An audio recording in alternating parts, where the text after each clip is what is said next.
everybody, it's Derek, aka Mr. Shred with Masters of Shred, your #1 source for all your daily spectacular content. And I got a very special guest for you here today at Rockfest 80s in Miramar, Florida. The one, the only, the Shred Renegade, the Trixter, and Def Leppard, and Eric Martin tonight at Mr. Big. Give it up for the one, the only, Steve Brown. How are you, man? Absolutely great, dude. Fantastic. Thank you for being here. Oh, thank you for taking this time out of your set, man. Of course. Just played with Eric Martin, killed it, and now you see him here rocking his EVH with us here today. I'm still practicing. I'm still learning the intro for Hockey Teacher. Let's go. But yeah, I have faith you'll get it. Thank you. Great to be here. So I love it. Masters of Shred. Finally, right? Shredding. I got some videos on you for a while, so now you guys can see the man in the flesh. See how this works here? We bring it to you. All right? Tight arms, man. So I'm going to go right into it for you, dude. Go ahead. Let's get a little bit current with you. You guys may have seen this nice gentleman playing with Def Leppard, filling in for Vivian Campbell back in 2014-15. Then he just recently filled in for Phil Collin this year, a couple months ago, and he played even some NFL stuff. With this guitar. With that.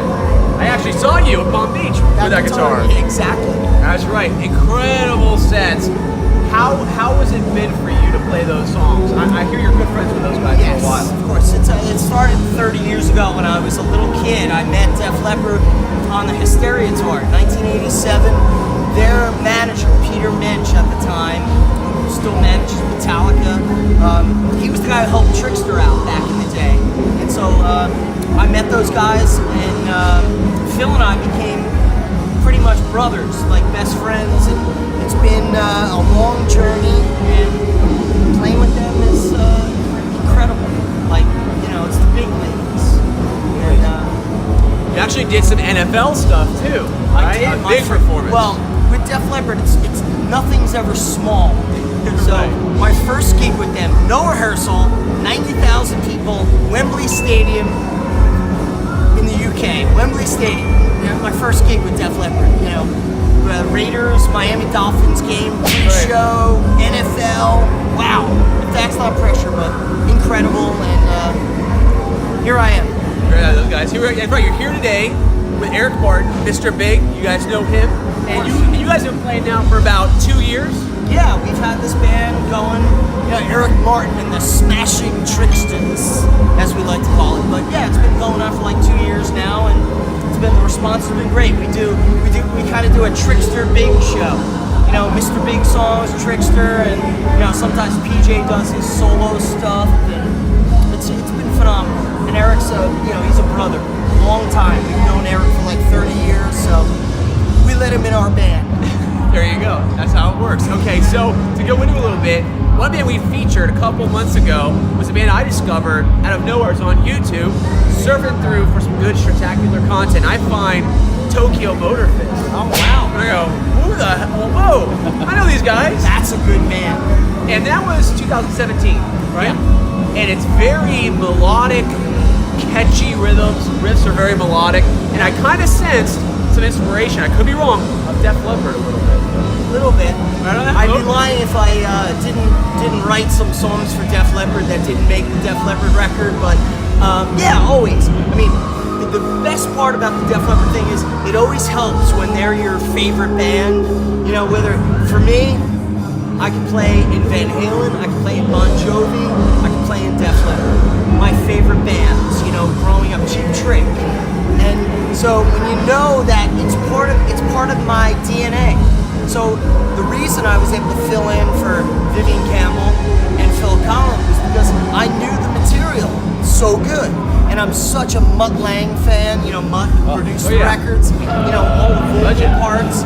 You know, as Joe said, you know, Joey goes, oh, Steve knows all the Mutt parts. What an honor, and they're my brothers. That's good. So maybe we'll have some more of that in the future, you never know, something like that. Yeah, of course.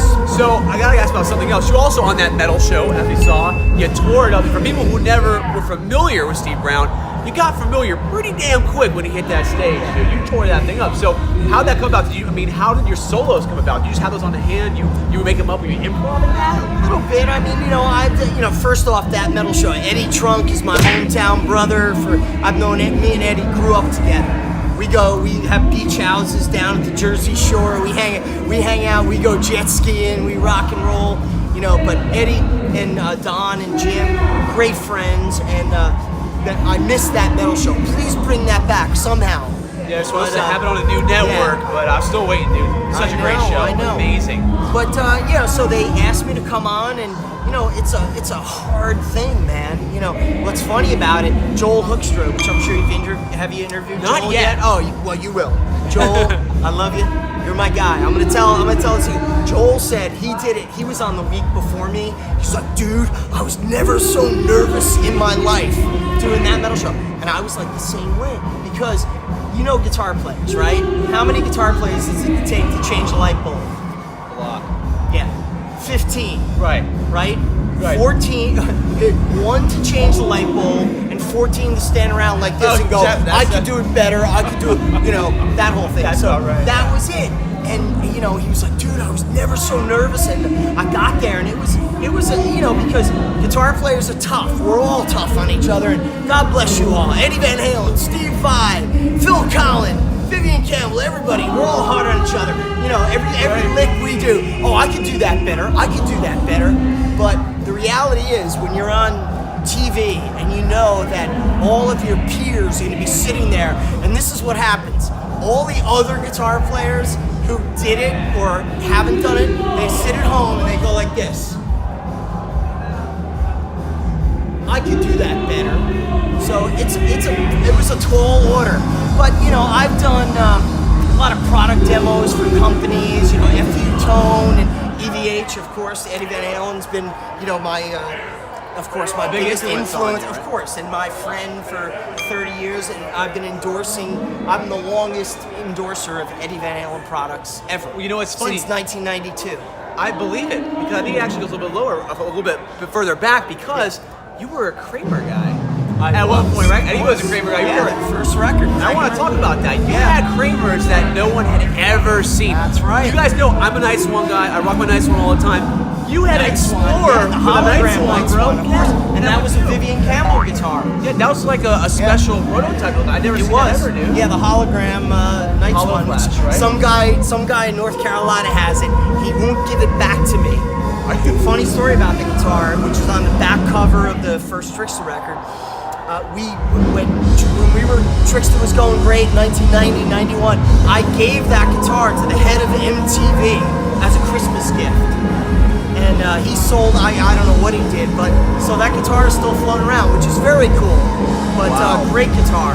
Yeah, Night Swan. Yeah, oh my good to God. ask Vivian about those. Yeah, my gosh.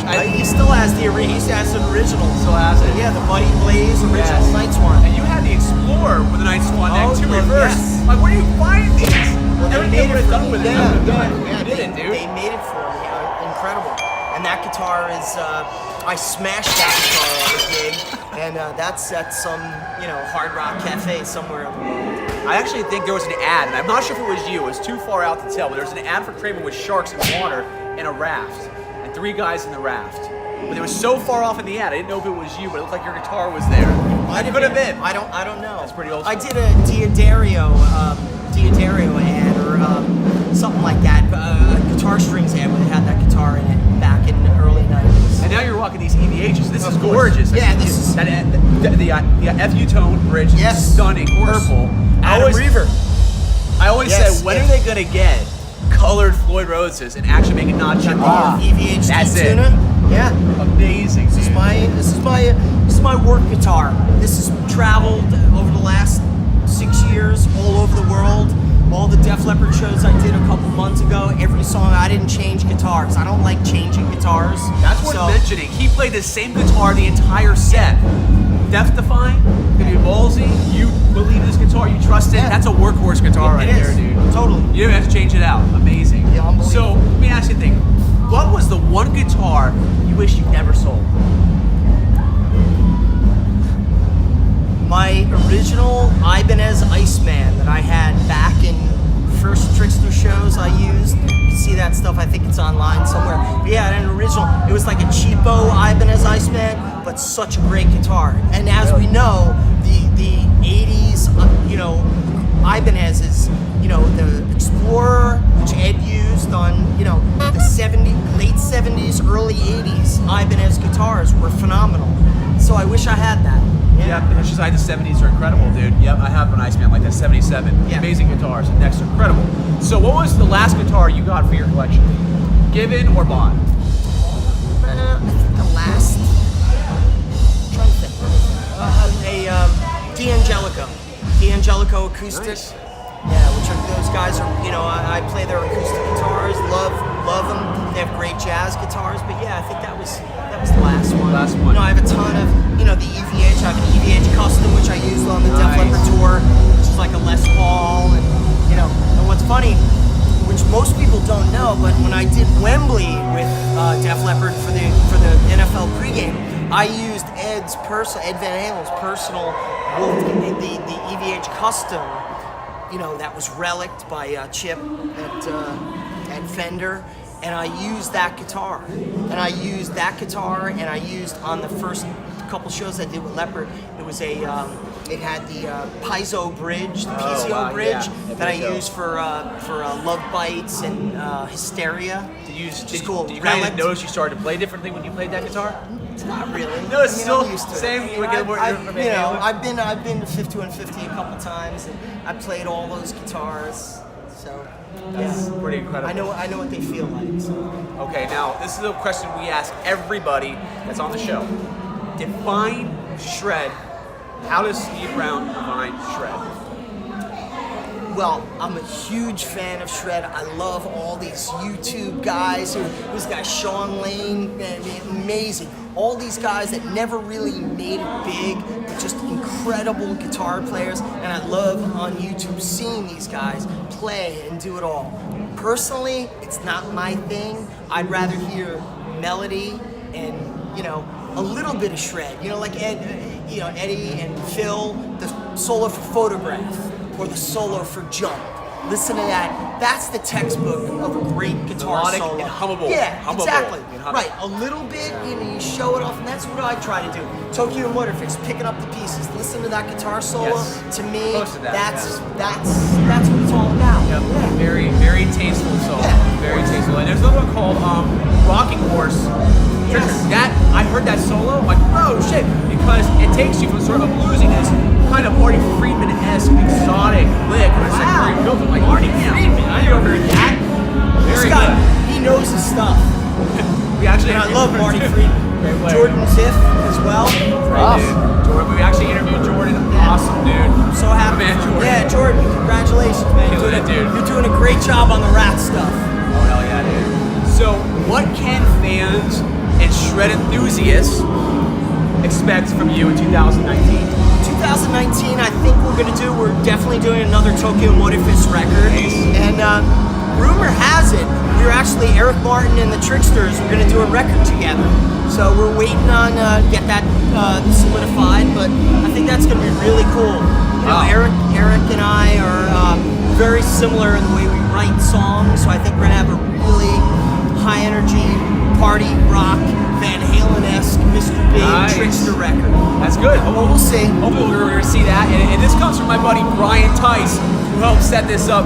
You're the man, Brian. Question from him is, what are you listening to in your car right now? What am I listening to? Your latest track. I'm listening to the new Struts record. The Struts. Okay, I love the Struts. There it is. Yeah, great Nice. band, saving rock and roll. Love it. And Queen. I just saw the Queen movie last week. Those guys are friends of mine. And the Def Leppard. So I saw the Queen movie, and it completely incredible. How much did he look like Brian May? Ramey did an amazing job. Oh, the guitar player, Yeah, Brian right away, May I'm guy. like, this is Brian May, right? Spot on. Right. Yeah, spot on. Everything. I'm like, he did a what's great cool? job. When I was out on tour at Def Leppard in 2014 with Kiss and Def Leppard, Queen was playing. They played the LA Forum. I got to go to the show, and I played Brian May's that guitar, the original guitar. I have a picture. I'll send it to you. Dude, yes, so put it up. But It is. incredible. Pete, Brian's guitar tech, great guy. He's like, oh, you gotta take a picture with the guitar. He travels with it. He travels with the guitar. It doesn't go on the bus. He travels. It flies everywhere. That guitar. So very cool. Honored. Brian, love you. Love Queen. And what a great movie. Absolutely. Now you guys can follow Steve on Twitter. You can check out Trixter on Instagram. You have official Trixter.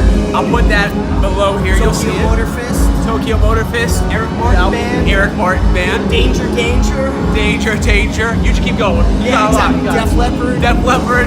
Dennis DeYoung. Sticks. And it goes on and on. This guy's a Shred Renegade, guys, okay? He's killing it. He's keeping it alive. He's got the passion for it. Thank you for coming on top. Thanks, Shred. Thanks for having me. Dude. Thanks, guys. Take care.